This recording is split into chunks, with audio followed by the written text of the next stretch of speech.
Hello, my friends on YouTube. Today is Sunday, the 24th of September 2023, and today's video is the mythical glory of Islam. I actually read something this morning on the news, and I'm going to put that in the description box. Also, something else happened last week with the new school year in Egypt. And both of them shows me that Islam and Muslim, unfortunately, many Muslim are living in an illusion or in a mythical glory, something that is unreal, untrue, unsubstantiated. So let's start with what happened this morning. It's on the news. Um, a woman from Indonesia, and she's Muslim, but Indonesia is a country that it does not speak Arabic. So Islam there is more cultural than anything else. You have to understand this, that because they don't speak Arabic, Islam is there is kind of traditional thing. So like many Christian and Jews and I'm not sure, probably Buddhist, Hindus and so on, they offer gratitude or prayer or what have you before they eat their meal, and that's okay. But Muslim also, they say a word, Bismillah. Bismillah is in the name of Allah. Allah, in the name of Allah. However, when you go to a country like Indonesia or the Muslim in the Philippines, Bismillah here, it means let's eat. They really don't know the depth of the Islamic culture, how this word is used. And this lady, she in Indonesia, she has a TikTok account and she has many followers. I don't know why. I never heard of her before, and I don't even have TikTok account because it's made by the Chinese government or the Chinese Communist Party. Now,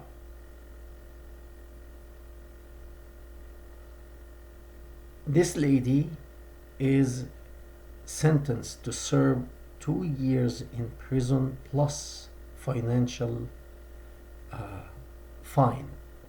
Big fine, I think $16,000, equivalent to, which in a country like Indonesia, this is a huge amount of money. I mean, in America, even to pay $16,000 to somebody, that's still quite a considerable amount of money.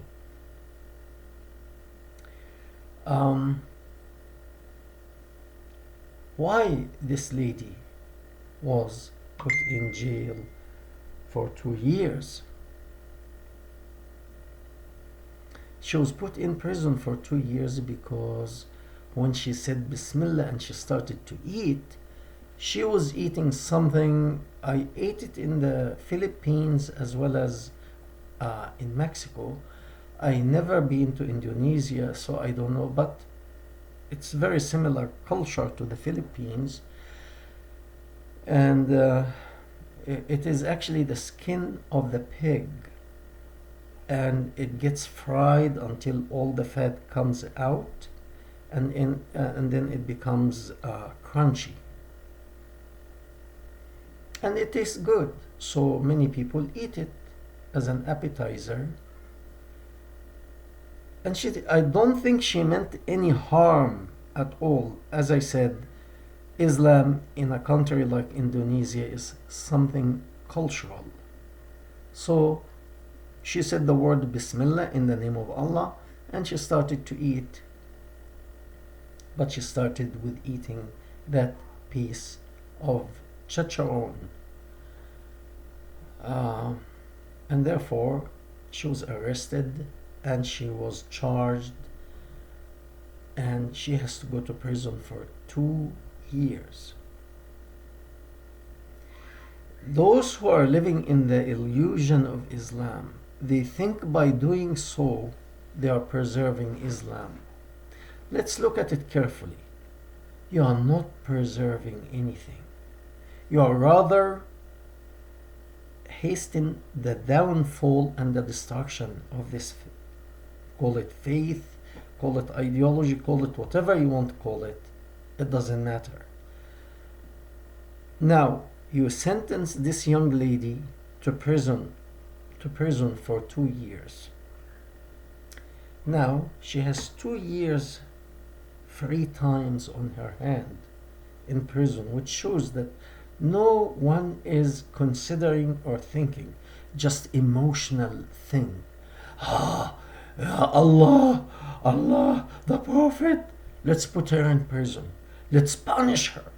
So no one else will dare to criticize Islam or Allah or the Prophet.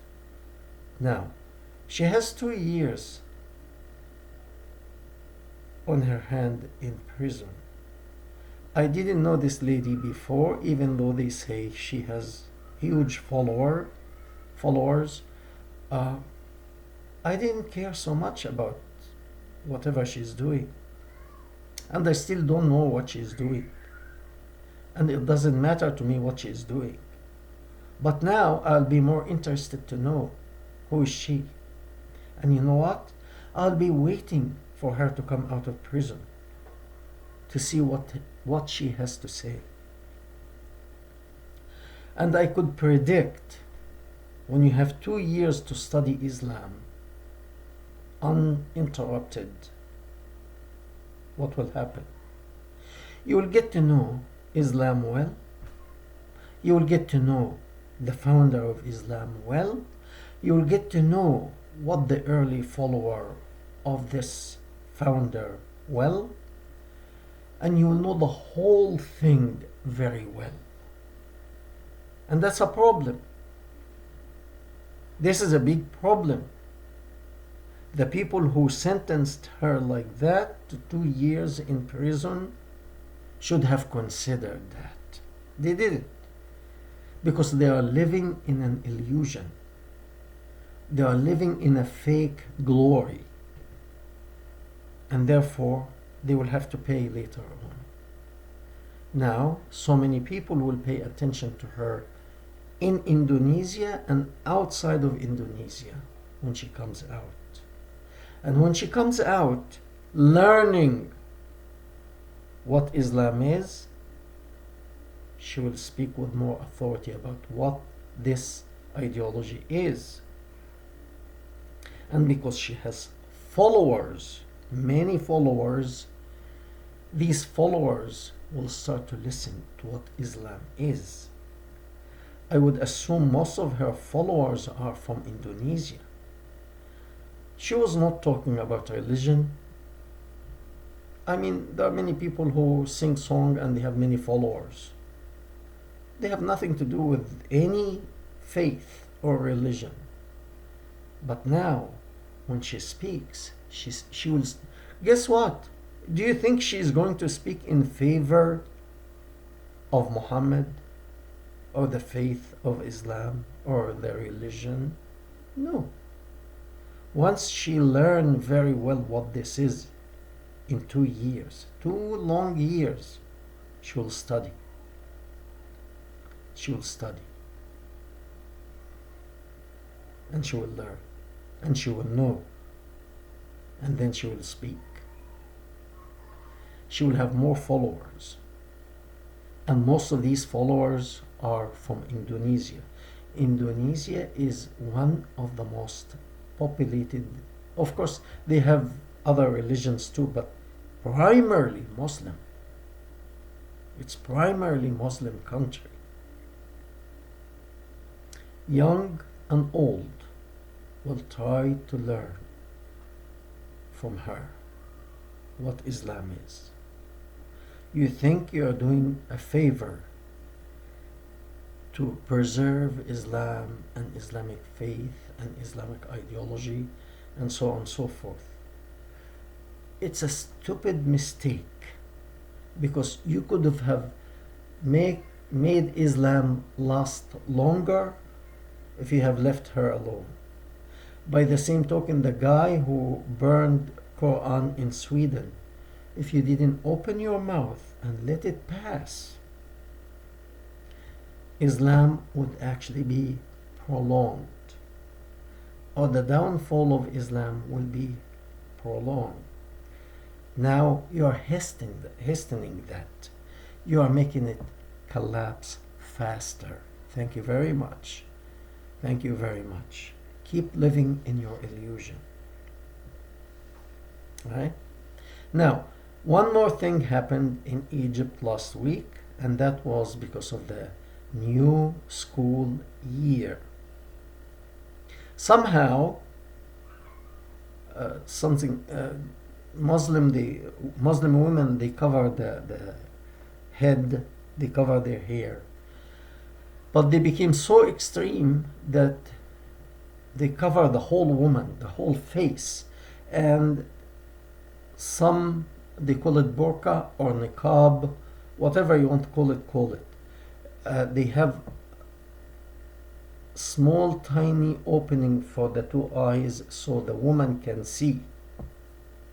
And the Taliban in Afghanistan, they had their burqa with like some lines, vertical and horizontal, so the woman can see, but it would be very hard for anyone to see her eyes. And that is because of shame. Shame. There is certain shame in Islam, and that started with the founder. And actually, the shame is not of the woman. The shame is of the male, I'm not saying man, male person. Can't say a man. And let's examine that. When you have a male looking at a woman and get excited because her knee showed or whatever, that person, I'm not advocating or saying we should walk naked or a woman should flash her body or go around naked or half naked. It doesn't matter. I'm not saying that at all. However, when a woman dressed properly, let's say many women, they go to work wearing dress, and there is nothing bad about this dress. But for a person who cannot control himself, a male who cannot control himself because he can see part of her arm or her hand or her forehead or her hair, that's not really the problem of this woman. That's a creature out of control sexually. He cannot control himself. I should actually say it should be it cannot control itself. So because it cannot control itself, that it supposed to be a human being, male human being, what does he do? Or what it does, he wants to cover the woman completely and totally. Why? So that he doesn't get excited. He cannot be stimulated sexually because he can't see anything of her. Even her voice is also stimulating. So women cannot talk. Why? Her voice can stimulate him sexually. So she has to appear just like an object following someone. You don't know if she's young, old, she has good voice or bad voice. Nothing. You see nothing of her. Her hands are covered, Her face is covered, her eyes are camouflage, and so on and so forth. Why they do that? Because when they do that, they can see any of that woman, then they will not get excited sexually and aroused. So you don't see their shortcoming. You don't see that they are mentally sick. So let me cover her. So you don't see my shortcoming. You don't see that I'm mentally disturbed. So you have that started in Egypt in mid-70s of the last century, around 1970 something. It didn't happen overnight. It started in the beginning of the 70s in Egypt and other countries too, in Saudi Arabia and so forth. But it took roots, and almost during the 80s, all women in North Africa, Egypt, Libya, Algeria, Tunisia, Morocco, Saudi Arabia, all Muslim countries were practically all women covered from head to toes.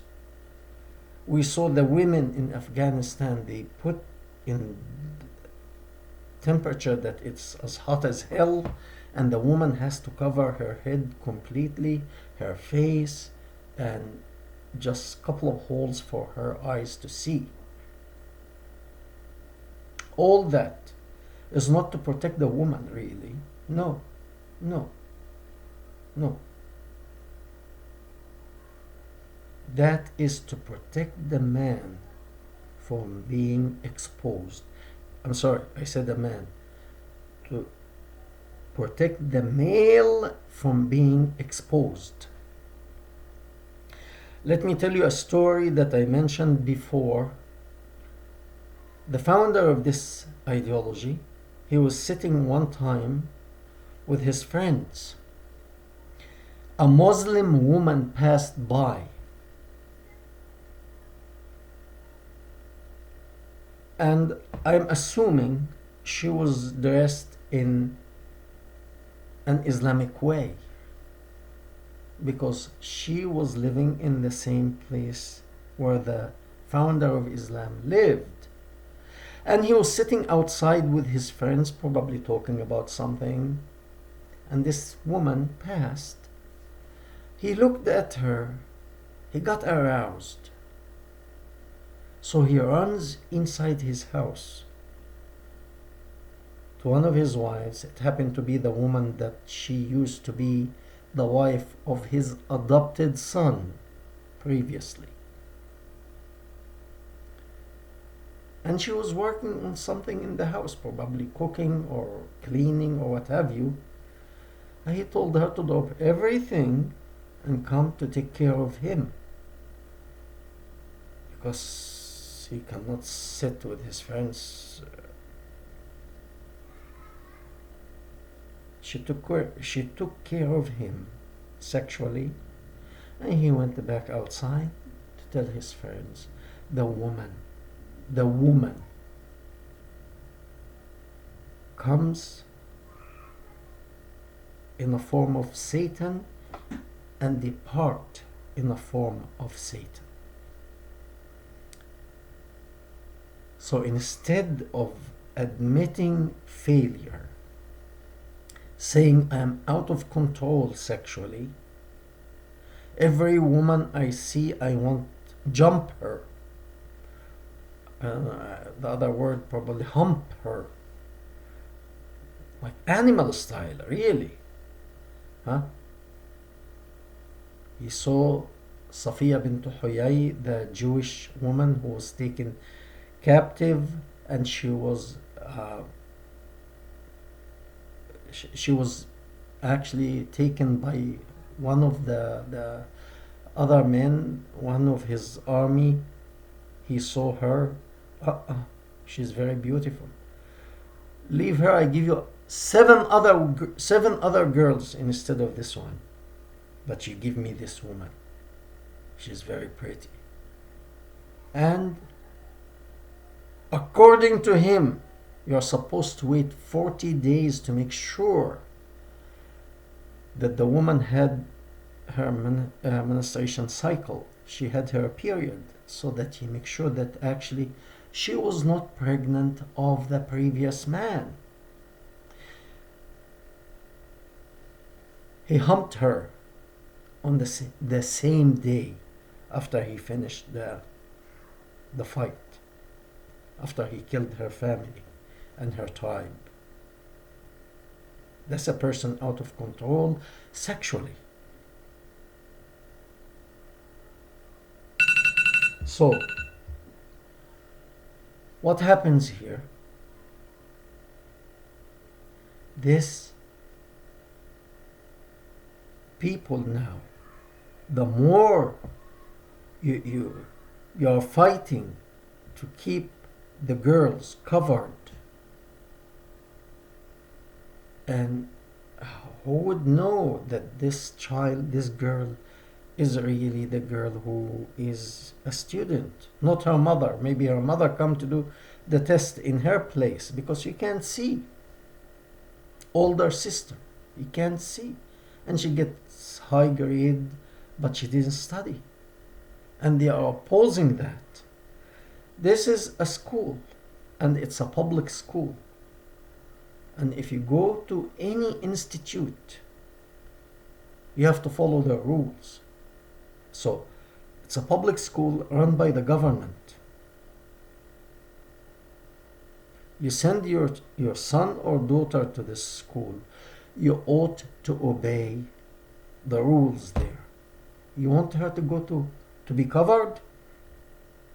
Go and establish a private school, you and your Muslim friends, and cover them from head to toes,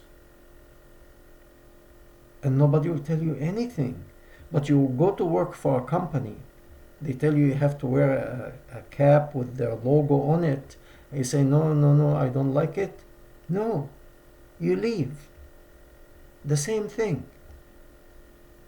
You send your children to public school, you follow the public demands. We thank you very much. We hope you share that, and we hope to hear from you. Please comment.